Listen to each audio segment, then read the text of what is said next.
Assalamualaikum warahmatullahi wabarakatuh. Bismillahirrahmanirrahim. Alhamdulillahi rabbil alamin. Wa bihi nasta'inu ala umuri dunya waddin. Wassalatu wassalamu ala asyrafil anbiya'i wal mursalin, Sayyidina wa maulana Muhammadin wa ala alihi wa sahbihi ajma'in, amma ba'du. Kepada anak-anakku sekalian kelas 11, semoga Gusti Allah selalu memberikan kesehatan maunah kepada kita semuanya. Amin amin ya rabbal alamin.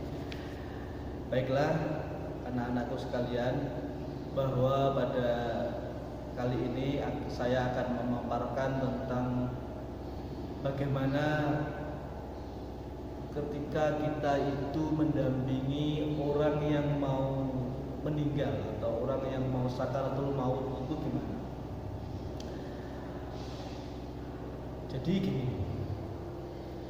bahwa dalam tataran normalnya manusia ketika dalam kondisi keadaan yang sehat, itu idealnya kalau menurut ahli sufi itu kita harus seimbang antara khauf dan roja. Apa itu khauf? Khauf itu adalah rasa takut atas dosa-dosa, rasa takut atas ancamannya Gusti Allah, rasa takut ketika melakukan dosa. Mengapa bahasanya kita harus seimbang? Karena kalau seseorang itu dominan rasa takutnya saja tanpa diimbangi dengan rasa rojaknya, maka orang itu akan cenderung minder, takut, mau berbuat apa-apa takut, mau melakukan apapun takut dosa. Akhirnya orang itu diam saja. Terlalu dominan khaufnya juga nggak baik. Maka bahasan para sufi itu kita harus seimbang. Sekarang kita bahas roja itu apa? Roja itu adalah kita berharap mendapatkan pahala, berharap mendapatkan pertolongan, berharap mendapatkan ampunan, berharap mendapatkan ampunan. Tetapi kalau orang itu terlalu dominan rojaknya juga baik, tanpa diimbangi dengan khauf juga tidak baik. Orang itu malah semaunya sendiri. Allah, ini dosa titik apa salah? Allah paling mah dosanya titik. Orang itu terlalu pede sampai takabur juga, itu karena terlalu didominasi oleh rojaknya. Tentu itu juga tidak baik. Maka harus diseimbangkan antara khauf dan roja. Sekarang bagaimana ketika kita kontakkan dengan orang yang sakit, orang yang mau meninggal, itu gimana? Maka para ulama mengatakan bahwa idealnya dalam rangka untuk proses supaya seseorang itu husnul khotimah, maka orang itu harus mempunyai rasa husnudon kepada Gusti Allah. Enggak terlalu takut, tapi husnudon. Jadi orang itu ketika mau mengucapkan lafaz la ilaha illallah itu memang benar-benar karena Gusti Allah itu maha segala-galanya. Dan itu lebih baik ketimbang ketika kita memaksa, meneriaki, menyebut atau dipaksa, itu tidak baik. Maka untuk proses usaha agar orang itu husnul khotimah atau orang itu menyebut kata la ilaha illallah Muhammadur Rasulullah, maka sebagai orang yang mendampingi orang yang mau meninggal, itu idealnya adalah kita menanamkan rasa husnudon kepada si Ali, orang yang mau meninggal ini.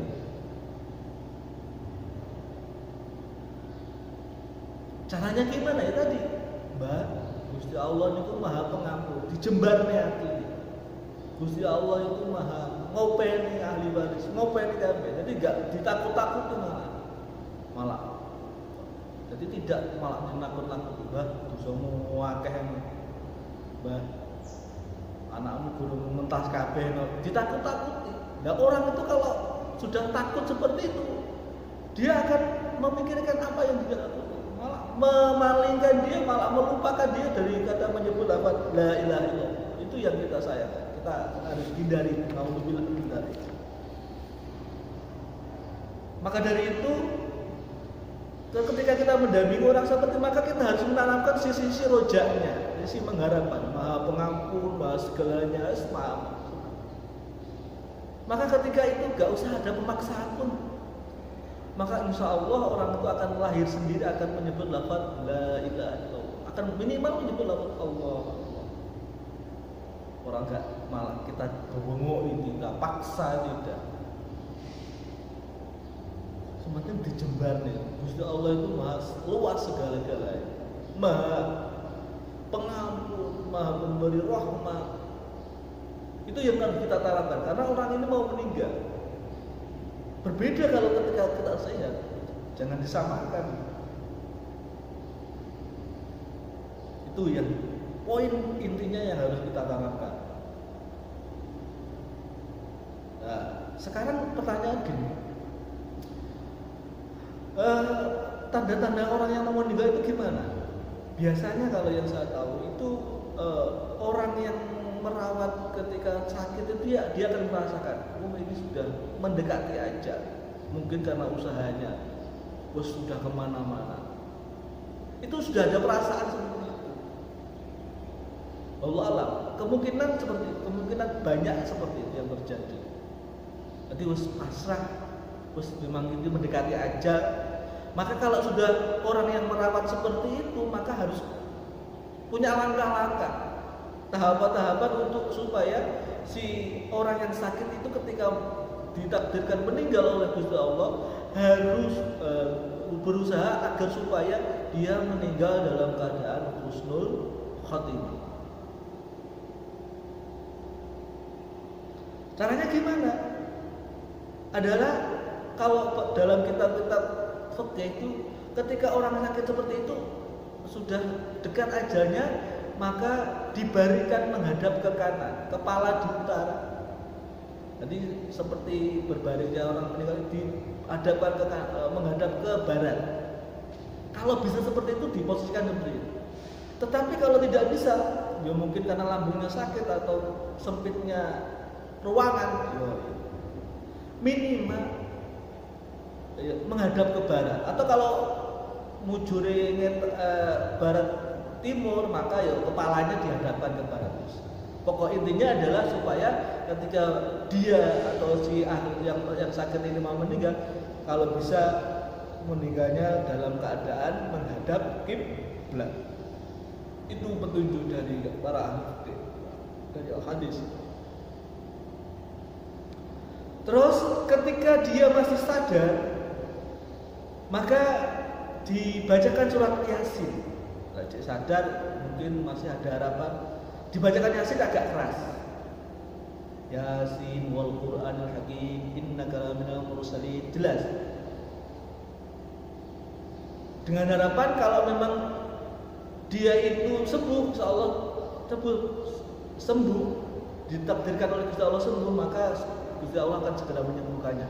Tetapi ketika dia itu mau dicabut ajalnya, dicabut nyawanya, maka semoga Gusti Allah mentakdirkan dia dalam keadaan husnul khatimah. Itu harapannya seperti itu. Tapi kalau main sudah tidak sadar, mungkin sampai ngorok-ngorok kan nggak sadar.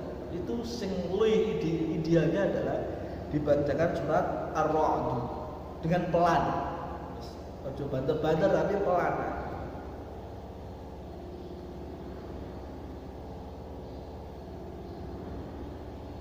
Terus selanjutnya adalah kalau sudah seperti itu ditalkin atau diwarai maca syahadat. Kalau mungkin masih mungkin dia ya dilengkap asyhadu alla ilaha illallah wa asyhadu anna muhammadar rasulullah. Tetapi kalau tidak mungkin, la ilaha illallah Muhammadur Rasulullah juga. Tetapi kalau tidak mungkin lagi orang-orang Islam penting kita bisikan lewat kupingnya Allah, Allah, Allah, Allah. Karena setan juga ketika orang dekat ajalnya itu setan biasanya sangat mengganggu supaya dia itu lepas dari imannya. Terus kalau orang yang sakit itu membutuhkan minum, kita ngomong atau ngolak seperti itu, ya kita harus cepat langsung mengambilkan minum, pelan-pelan. Karena dalam proses ini biasanya setan itu ngeridu, menggoda, ngiming-ngiming ngombe, bejane nolak bejane. Setan itu datang ke kepalanya dalam satu riwayat itu, aku mau ngombe, sampean lek gelem tak wae ngombe, sampean kudu nyakini tidak ada yang menciptakan alam ini. Itu sudah kalimat-kalimat kafir. Dibisikkan itu. Sampai ke lalu kagak bisa dari kepala ke kakinya ngeju kaki. Wes. Enggak enak nabi, bahwa kanjeng nabi itu bukan rasulnya Allah. Itu dibisik-bisikkan juga kupingnya orang yang sakit tadi. Wah, gelem tak ngombe tapi gelem harus yakin itu. Nah, ketika sudah kadung mengucapkan itu kan, naudzubillah, maka otomatis orang itu meninggal dalam keadaan su'ul khatimah. Padahal yang kita harapkan adalah husnul khatimah. Tentu ini tidak lepas dari orang su'ul khatimah, husnul khatimah itu tidak lepas dari kebiasaan kita sehari-hari. Kalau kita biasa wirid, biasa sholat dan niat, itu akan tertanam di hati kita, akan tertanam di bawah alam sadar kita kalimat-kalimat itu. Maka ketika kita biasanya orang Jawa itu biasanya cara Jawane itu lindian, itu biasanya kalau orang kita itu mengukur awake dhewe kalimat tauhid ini jero ora, itu yo biasanya kalau lindian itu nyebut lafaz Allah, ora bengak Allah. Jadi seperti itu prosesnya itu. Tentu itu secara ikhtiarnya seperti itu. Adapun kepastiannya itu adalah hak prerogatif Gusti Allah Subhanahu wa taala. Kita hanya sebagai manusia yang berusaha saja. Berusaha. Biasanya kalau sudah seperti itu orang seperti itu sudah ketika aja mau meninggal itu biasanya mayat itu ketika aja meninggal itu langsung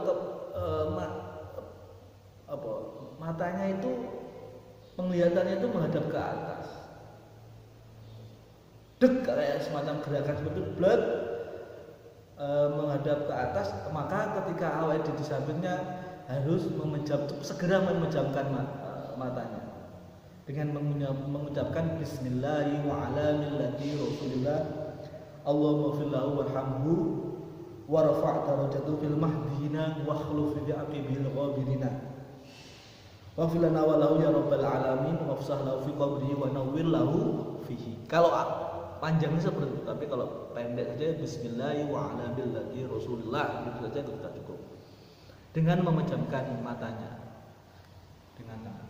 Tetapi biasanya kalau orang meninggal itu tidak diketahui orang, mungkin di sawah atau di kamar yang tidak diketahui orang, biasanya orang itu masih melek yang meninggal itu, membuka matanya. Bagaimana kalau itu sudah kaku, nggak bisa langsung? Maka metodenya adalah ketika untuk memanjangkan matanya itu ditarik kedua lengan tangannya, terus jempolan kakinya dua juga ditarik secara berjamaah. Jadi orang dua. Ada yang pernah mengatakan jempolan kakinya dua biasa sudah besar. Itu. Jadi kalau sudah ciri-ciri orang yang meninggal gimana? Kalau menurut kitab-kitab itu mungkin hidungnya sudah mulai lembre. Mungkin dahinya sudah lesung, cekung, kakinya sudah mulai mengendor, atau mungkin kalau laki-laki alat kelaminnya itu sudah kecil. Kalau masih ragu-ragu ditunggu saja, Ditunggu sampai berapa jam? Kalau masih ragu-ragu sampai ada baunya, bau mayat itu baru nanti bisa bisa dilanjutkan, bisa dimandikan. Kalau sudah meninggal seperti itu gimana kan? Yang selanjutnya adalah di samping memejamkan matanya, mengikat rahangnya. Kain yang lebih diikat rahangnya. Ini sudah ada petunjuk dari kitab-kitab sudah menjelaskan seperti itu. Terus selanjutnya melemaskan sendi-sendinya, di-sendinya dilemaskan, digerak-gerakkan, supaya nanti mudah dalam proses pemandian dan mengkafani. Jari-jarinya digerak-gerakkan, berlemas, nanti bisa memudahkan dalam. Kalau nggak bisa kaku, ya bisa pakai minyak pelumas, minyak urut, atau sudah minyak yang panas itu minyak sudah bisa lemas.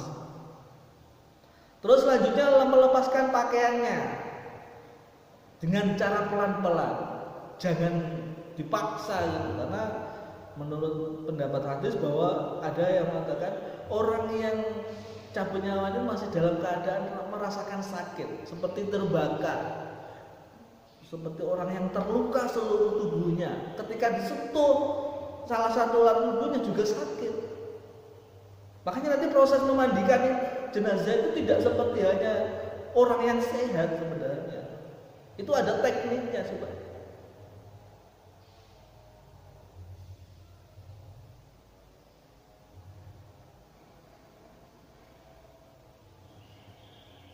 Jadi seperti ini. Ada tekniknya sendiri. Terus selanjutnya meletakkan beban sebanyak setengah kilo, bisa kayu kok batu di perutnya ditaleni gitu, supaya nanti tidak membesar.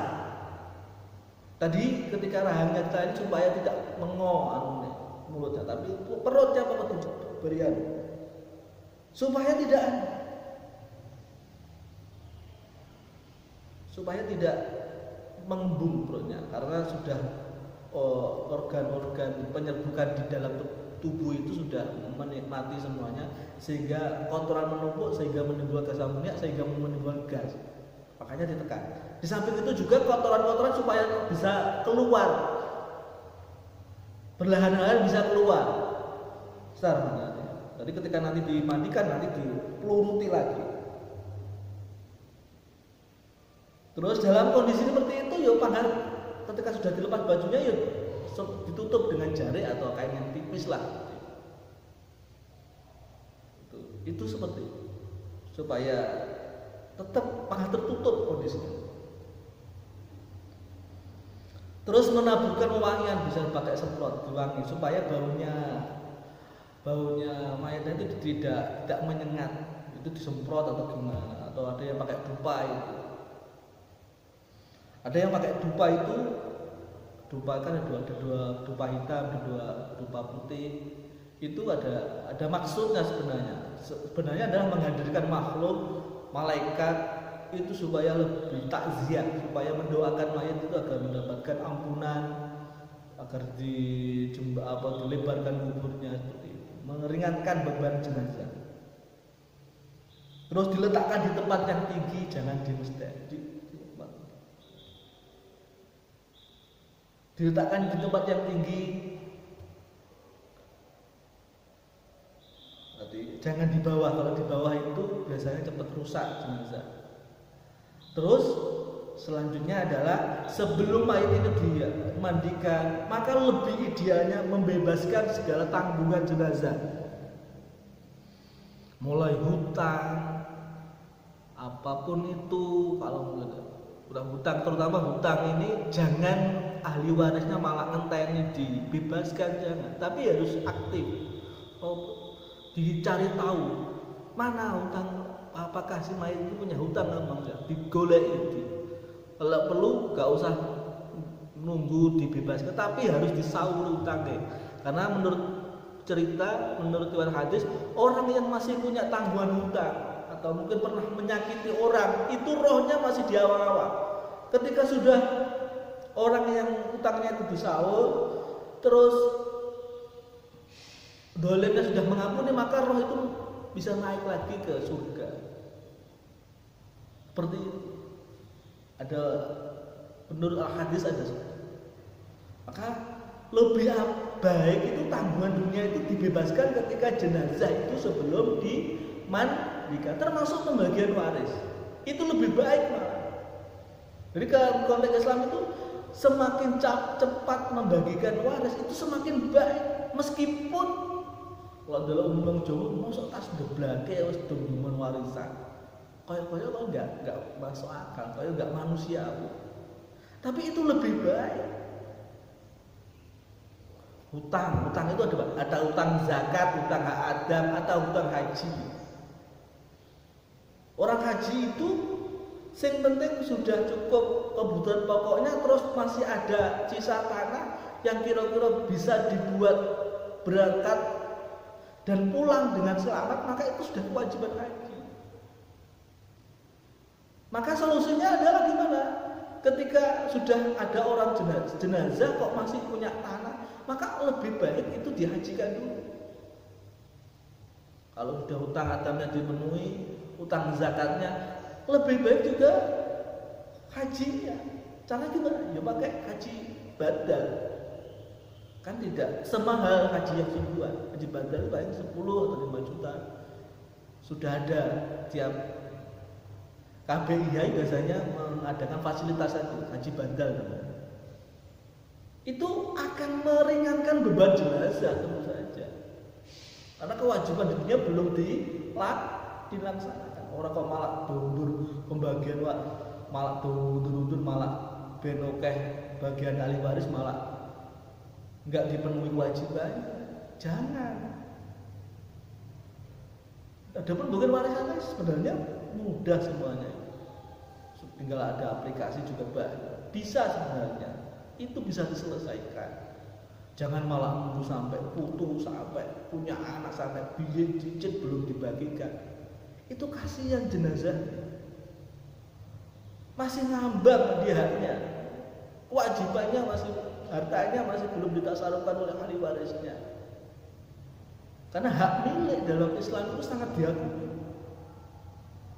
Bayangkan ketika mau meninggal saja harus mengembalikan hutangnya, kan itu bukti bahwa hak milik itu sangat diakui dalam Islam.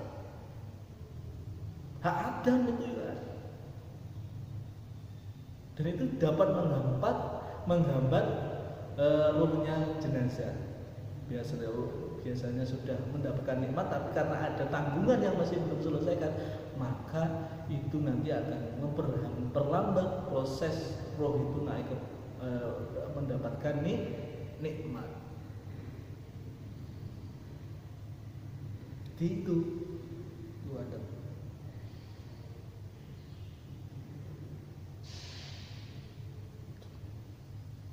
Baik, anakku sekalian, itu sekedar materi tentang merawat orang yang mau meninggal sampai ajal itu step-stepnya. Mohon itu bisa menjadi pembelajaran kita semuanya agar kita nanti selalu ingat kematian, selalu memperbaiki diri kita bahwa kematian itu adalah hak dan nanti ada siksa kubur itu juga nyata. Maka kita semua harus berusaha untuk selalu melaksanakan perintah Gusti Allah dan menjauhi larangannya. Amin. Dan nanti kalau ada pertanyaan bisa langsung di kolom komentar link saya atau di channel saya, bisa ditanyakan di sana. Nanti saya akan berusaha untuk menjawab. Oke, kurang lebihnya mohon maaf. Selamat belajar dan semoga kita dalam keadaan sehat walafiat. Amin amin ya rabbal alamin. Akhirul kalam, wabillahi taufik wal hidayah wal afu minkum. Wassalamualaikum.